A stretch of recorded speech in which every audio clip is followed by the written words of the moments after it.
अब इस क्वेश्चन को बड़े ध्यान से समझना, बहुत ही दमदार क्वेश्चन है, एक एक पॉइंट इसका बड़ा इंपॉर्टेंट है। ठीक है, बोला गया है calculate the area of the shaded reason, बस इतनी सी इंफॉर्मेशन दे रखी है, बट दिया काफी कुछ है फिगर के थ्रू। जरा समझें फिगर के थ्रू क्या क्या हम लोगों को दे रखा है। भाई हम लोगों को यहाँ पर एक सर्कल दे रखा है और इस सर्कल के दो डायमीटर्स हम लोगों को दे रखे हैं और दोनों डायमीटर्स एक दूसरे के ऊपर परपेंडिकुलर है। सी इसका क्या है, सेंटर है। फिर उसके बाद में एक सर्कल और हम लोगों को दे रखा है। तो भाई जब हम लोग इस सर्कल के अंदर इस सर्कल को ड्रॉ कर देते हैं तो ये वाला जो पार्ट है ना वो 9 सेंटीमीटर है, मतलब जो हम लोगों का डायमीटर था सर्कल ड्रॉ कर देने पर यहाँ पे जो ये पार्ट बचेगा ना वो 9 सेंटीमीटर का, ये वाला जो पार्ट है वो 5 सेंटीमीटर का है। और इस तरीके से यहाँ पे एक शेडेड रीजन क्रिएट हो जाता है और हम लोगों को इस शेडेड रीजन का एरिया फाइंड करना है। ठीक है, तो बड़ा सिंपल लग रहा है भाई। अगर हम लोगों को इसका एरिया फाइंड करना है शेडेड रीजन का, तो क्या करें, बड़े सर्कल के एरिया में से इस छोटे सर्कल के एरिया को सिंपली माइनस कर दें और जैसे ही ऐसे करेंगे हम लोगों के सामने शेडेड रीजन का एरिया आ जाएगा। ठीक है, तो कहने को बड़ा आसान है, बड़े सर्कल के एरिया में से छोटे सर्कल के एरिया को माइनस कर देंगे तो शेडेड रीजन का एरिया आ जाएगा। लेकिन प्रॉब्लम क्या है कि भाई हम लोगों के पास में अभी दोनों सर्कल्स की रेडियाई नहीं है, ना तो बड़े की रेडियस जानते हैं और ना ही छोटे की रेडियस जानते हैं। ठीक है, और नहीं जानते तो क्या करें, लेट कर लेते हैं। Let the radius of the bigger circle be capital R and the radius of the smaller circle be small r। तो मान लिया कि भैया जो बड़ा वाला सर्कल है उसकी रेडियस तो कैपिटल R है और इस छोटे वाले सर्कल की जो रेडियस है वो स्मॉल r है। ठीक है, तब कुछ चीजें समझिए जरा फिगर से। जब हम लोगों ने मान लिया कि बड़े सर्कल की रेडियस कैपिटल R है तो जरा देखो यहां से लेके यहां तक ये वाला जो पार्ट होगा, कहने का मतलब जो B है वो अपने आप में क्या है, डायमीटर है किसका, बड़े वाले सर्कल का। तो इसको हम लोग दिखा सकते हैं किससे, 2r से। जब हम लोग DA की बात करें तो DA भी क्या है, डायमीटर है, लेकिन ये छोटे वाले सर्कल का डायमीटर है। मतलब इतने पार्ट को हम लोग दिखा सकते हैं किससे, 2r से, ये छोटे वाले सर्कल का डायमीटर होने की वजह से। और ये डिस्टेंस हम लोगों को ऑलरेडी दे रखी है कितनी, 9 सेंटीमीटर। तो फ्रॉम फिगर हम लोग क्या कह सकते हैं, हम लोग कह सकते हैं कि भाई this part plus this part is equal to this complete part. Correct है, मीन्स ये वाला जो पार्ट है अगर उसमें ये प्लस कर दें तो किसके बराबर हो जाएगा, इस पार्ट के बराबर निकल कर आ जाएगा। ठीक है, तो लिख देते हैं चलिए। सो नाउ क्या बोला जा सकता है, कह सकते हैं कि भैया AD plus BD, AD plus BD किसके बराबर होगा, AB के बराबर होगा। और AD कहने का मतलब, AD कहने का मतलब है 2r, तो यहाँ पे रखा 2r प्लस BD कहने का मतलब है कितना, 9 सेंटीमीटर, तो यहाँ पे 9 and this equal to AB कहने का मतलब ये वाला पार्ट जो कि डायमीटर है बड़े वाले सर्कल का, मतलब ये हुआ 2r। ठीक है, अब ऐसा करो 2 से दोनों साइड्स को कर दो डिवाइड या 2 को इधर ट्रांसपोज कर दो।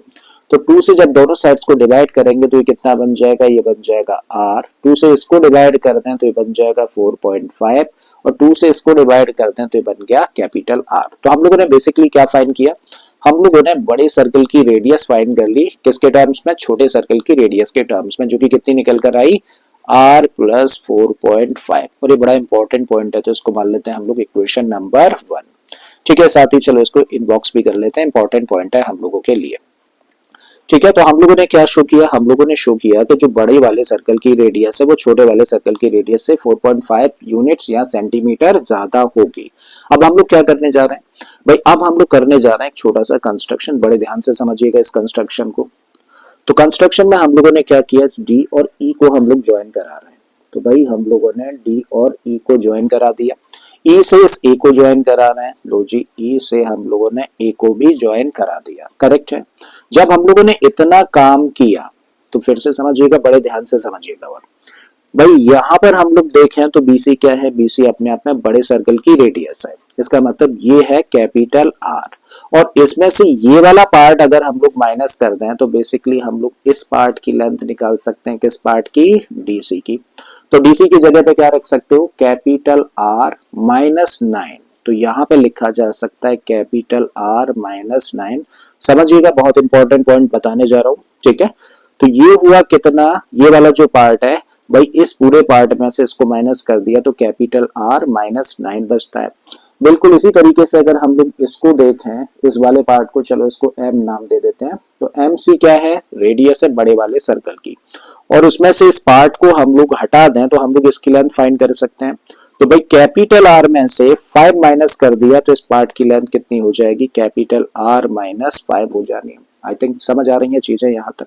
अब अगर हम लोग इस सी ए पार्ट की बात करें तो इस सी ए पार्ट बड़े वाले सर्कल की रेडियस है, इसका मतलब इसकी जगह हम लोग लिख सकते हैं कैपिटल आर। ठीक है, तो इतना समझ लेने के बाद में अब एक बड़ा दमदार पॉइंट है, इसको बड़े ध्यान से समझना। भाई हम लोग कह रहे हैं कि एडी क्या है, AD is the diameter of this smaller circle. अगर इस छोटे सर्कल का एडी डायमीटर है तो फिर उस केस में भाई ये क्या है, ये है सेमी सर्कल। उस केस में ये क्या हुआ, सेमी सर्कल हुआ। और अगर ये सेमी सर्कल है तो भैया ये वाला जो एंगल हुआ ना, ये वाला कौन सा, डी ई ए, यानी कि ये वाला एंगल कितने डिग्री का होगा, ये होगा 90 डिग्री का। ठीक है, इसका मतलब ये कैसा ट्राइंगल हुआ, राइट ट्राइंगल हो जाता है। और अगर ये राइट ट्राइंगल है, बड़ा इंपॉर्टेंट पॉइंट है, अगर ये राइट ट्राइंगल है तो भैया एक थ्योरम हम लोग जानते हैं कि एक राइट ट्राइंगल में राइट वर्टेक्स से अगर हम लोग हाइपोटेनियस के ऊपर परपेंडिकुलर ड्रॉ कर दें तो ये क्या परपेंडिकुलर ड्रॉन क्या करता है, इस राइट ट्राइंगल के दो ट्राइंगल्स बना देता है और दोनों ही ट्राइंगल्स कैसे होते हैं, सिमिलर होते हैं। एक बार दोबारा बोलता हूं, जब भी कभी हम लोग किसी राइट ट्राइंगल में, इस बात को देखो यहां पे समझो, अगर हम लोग कभी किसी राइट ट्राइंगल में, जैसे राइट ट्राइंगल है, नेम क्या है इसका, ए बी सी, तो राइट ट्राइंगल में अगर हम लोग राइट वर्टेक्स से हाइपोटेनियस के ऊपर परपेंडिकुलर ड्रॉ कर दें, मान लीजिए हम लोगों ने एडी परपेंडिकुलर ड्रॉ किया है किसके ऊपर, हाइपोटेनियस के ऊपर, तब इस ट्राइंगल के ना दो ट्राइंगल्स बन जाते हैं, एक तो ये और ये, दोनों ही ट्राइंगल्स कैसे होते हैं, एक दूसरे के सिमिलर होते हैं। अच्छा, सिमिलर होने में क्या है सिमिलरिटी, भाई सिमिलर कहने का मतलब है कि ये वाला जो एंगल होगा ना वो इस एंगल के बराबर होगा, इस ट्राइंगल के, और इस ट्राइंगल का ये जो एंगल होगा वो इस एंगल के बराबर होगा। ठीक है, तो थ्योरम कहती है ऐसा, क्या कहती है कि एक राइट ट्राइंगल में राइट वर्टेक्स से अगर हाइपोटेनियस के ऊपर परपेंडिकुलर ड्रॉ कर दिया जाए तो उस राइट ट्राइंगल के दो ट्राइंगल्स बना देता है और दोनों ट्राइंगल्स कैसे होते हैं, सिमिलर होते हैं। अब कौन कौन से ट्राइंगल सिमिलर होंगे इस बात को लिखेंगे बाद में, पहले लिख देते हैं थ्योरम। ठीक है, now in right triangle DEA, यानी कि इस राइट ट्राइंगल में ये वाला जो एंगल है 90 डिग्री का है, and we know that in right triangle the perpendicular drawn from the right vertex to its hypotenuse divided into two similar triangles. तो भैया ये ट्राइंगल और ये ट्राइंगल दोनों कैसे होंगे, सिमिलर होंगे। कौन कौन से, देखो पहला ट्राइंगल ये वाला जिसको कि अभी ब्लू कलर से हम लोगों ने रिप्रेजेंट किया है, ये वाला ट्राइंगल, और दूसरा ये वाला ट्राइंगल जिसको कि हम लोग रेड कलर से रिप्रेजेंट कर रहे हैं। तो ये दोनों ही ट्राइंगल्स कैसे होंगे, सिमिलर होंगे। अब इन दो सिमिलर ट्राइंगल्स के नेम क्या होंगे, ये बात बड़ी इंपॉर्टेंट है, इसको ध्यान से समझना। देखो अभी भी हम लोगों ने समझा ना कि भैया ये एंगल इस एंगल के बराबर होगा, मतलब ये वाला जो एंगल है जिसको कि अभी मैं शेड कर रहा हूँ, ये एंगल किस एंगल के बराबर होगा, भाई ये होगा इस एंगल के बराबर। और दूसरा एंगल भाई ये वाला कौन सा, ये वाला जिसको कि अभी ग्रीन कलर से रिप्रेजेंट किया है, तो किसके बराबर होगा, इस एंगल के बराबर होगा। और अगर ये चीज समझ आ गई है तो आप सिमिलर ट्राइंगल्स के नेम देना थोड़ा सा आसान हो जाएगा हम लोगों के लिए। ठीक है, तो चलो इस ट्राइंगल को तो कुछ भी नेम दे दो, आपने दे दिया देयरफॉर ट्राइंगल DCE बोला है। और अगर DCE बोला है तो इसके साथ सिमिलर ट्राइंगल का नाम क्या होगा, देखो इस ट्राइंगल में D एंगल इस ट्राइंगल के किस एंगल के बराबर है, E के बराबर है, तो इसका मतलब शुरुआत कहां से होगी, E से होगी। इस ट्राइंगल में फिर हम लोगों ने ये वाला एंगल लिया जो कि 90 डिग्री का है, तो इस ट्राइंगल में 90 डिग्री का कौन है, C है, तो आप क्या लिखोगे C, और फिर बची कौन सी वर्टेक्स, इस ट्राइंगल में A बचती है। ठीक है, तो ये दोनों ट्राइंगल्स कैसे होंगे, सिमिलर होंगे। और अब अगर ये दोनों ट्राइंगल्स सिमिलर हैं तो फिर भाई इस ट्राइंगल का अगर हम लोग DC साइड लें, इस ट्राइंगल की DC साइड लें तो उसका रेशियो किसके साथ लिया जाएगा, इस ट्राइंगल की EC साइड के साथ में, तो लिखो DC अपॉन EC किसके इक्वल होगा। क्या हम लोग इस ट्राइंगल की CE साइड उठा सकते हैं, क्या हमारे पास CE की लेंथ है, बिल्कुल है, तो CE साइड अगर लें तो इसके साथ लेनी पड़ेगी इस ट्राइंगल की CA साइड। ठीक है, तो रखिए भाई CE upon CA by the definition of similarity. अब जो जो वैल्यूज हम लोग जानते हैं वो वैल्यूज पुट कर देते हैं। तो DC, देखो DC ये वाला पार्ट है, तो DC की जगह पे क्या रख सकते हो, R-9 रख सकते हो, चलो इधर रख देते हैं। तो DC की जगह पे हम लोगों ने रखा R-9 अपॉन में क्या है EC, और EC कौन सा पार्ट है, ये वाला पार्ट है, इसकी लेंथ कितनी है, R-5 है, तो यहाँ रखा R-5 and this equal to CE या EC एक ही बात है, और ये भी कितना है R-5 है। अपॉन में चले जाइए सी ए। सी ए कहने का मतलब ये वाला पार्ट और इसकी लेंथ कितनी है, कैपिटल आर है। अब इसको सिंप्लीफाई कर लो, सिंपली क्रॉस मल्टीप्लाई कर लो, ठीक है। तो आर का मल्टीप्लाई करेंगे आर माइनस 9 के साथ में, तो आर का मल्टीप्लाई जब आर के साथ में करेंगे तो मिलेगा आर स्क्वायर, आर का मल्टीप्लाई माइनस 9 के साथ करेंगे तो माइनस का 9 R, and this equal to R minus 5 और आर माइनस 5, चलो लिख देते हैं आर माइनस 5 का होल स्क्वायर, तो मिल रहा है R square minus 9 R, and this equal to A minus B का होल स्क्वायर लगा देते हैं, तो ये बना आर स्क्वायर प्लस का 25 माइनस का 10 आर। अब इक्वल के इधर भी आर स्क्वायर, इक्वल के इधर भी आर स्क्वायर, तो कैंसिल हो गया, ठीक है। अब ऐसा करिए, इस 10 आर को लेके आ जाओ इधर, तो पॉजिटिव हो जाएगा, तो 10 आर माइनस का 9 आर इक्वल टू 25। 10 आर में से 9 आर माइनस कर दोगे तो क्या आ गया आर, तो R equal to what 25 centimetre. Means हम लोगों ने बड़े सर्कल की रेडियस फाइंड कर ली, और जब बड़े सर्कल की रेडियस फाइंड कर लिया तो उसको रख देते हैं भाई यहाँ पर, ठीक है। तो आर निकाल सकते हैं small R, so therefore 25 equal हुआ किसके, आर प्लस 4.5 के। आर चाहिए तो इसको कर दिया जाए ट्रांसपोज, तो आप लिख सकते हो 25 माइनस 4.5, तो कितना आ गया 20.5 सेंटीमीटर, ये स्मॉल आर की वैल्यू है। तो अब देखो दोनों सर्कल्स की रेडियस हम लोगों ने फाइंड कर ली ना, बड़े सर्कल की रेडियस है 25 सेंटीमीटर और छोटे सर्कल की रेडियस है 20.5 सेंटीमीटर। और अब निकालना है हम लोगों को एरिया किसका, शेडेड रीजन का, ठीक है। चलिए थोड़ा सा स्पेस कर लेते हैं। So now the area of the shaded region, so now the area of the shaded